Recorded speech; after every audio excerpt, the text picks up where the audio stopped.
So let's talk about stuffing the inside of your pincushion and making the outer pocket of the pincushion. In your kit is a piece of white wool that is 4 inches by 10 inches. And what I want you to do is fold it in half. And I want you to do back stitch along the top and along the bottom, leaving the side open.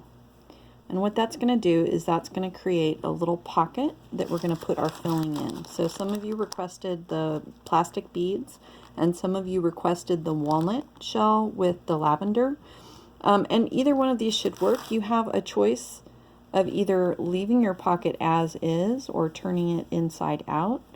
I think on this one I turned it inside out and I made it a little bit bigger.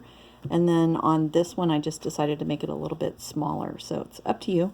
But you are going to need to trim this down so that it will fit inside. And this looks like it is about 4 inches by 3 inches, not including the seam. And as you can see, my seam is a little wonky, but nobody's going to see it, so I didn't really care. I was in a hurry, so.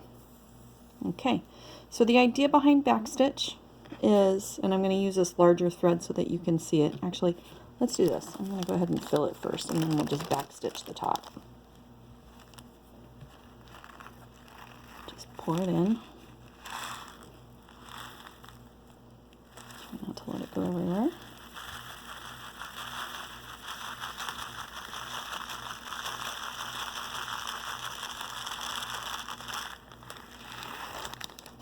It's not quite, oh, all of it. There we go.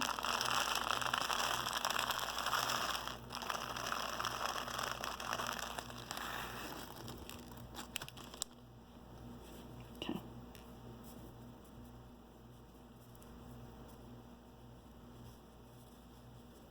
Okay, so we're going to just kind of squish it down there. You want to leave a little bit of space, otherwise it's going to be too full. And you're going to come up in the corner, go back. In your diagram, I think this is B, and then you're going to come ahead about another 1/8 of an inch. If you're doing the walnut shell, you might want to try somewhere between like 3/16 and an 1/8, just to keep stuff from coming through the seams. And you're going to continue in this manner until it's totally sealed across the top, like that. Okay. And then when you have it all sealed up and it's ready to be inserted, you're going to go ahead and do back stitches for your seams in your pocket, in your pumpkin pincushion pocket. You're going to do the same thing, same idea.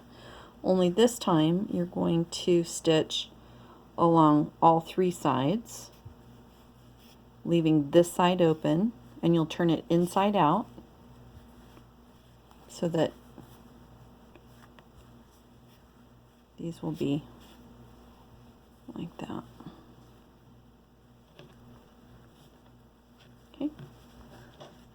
If you have a sewing machine, I'd use the sewing machine if you can. If you don't have a sewing machine, this is how you would do it by hand. And then you'll have this little pocket that will go inside, like so. And we'll cover ladder stitch after that. I'm going to finish sewing this up and I'll be back.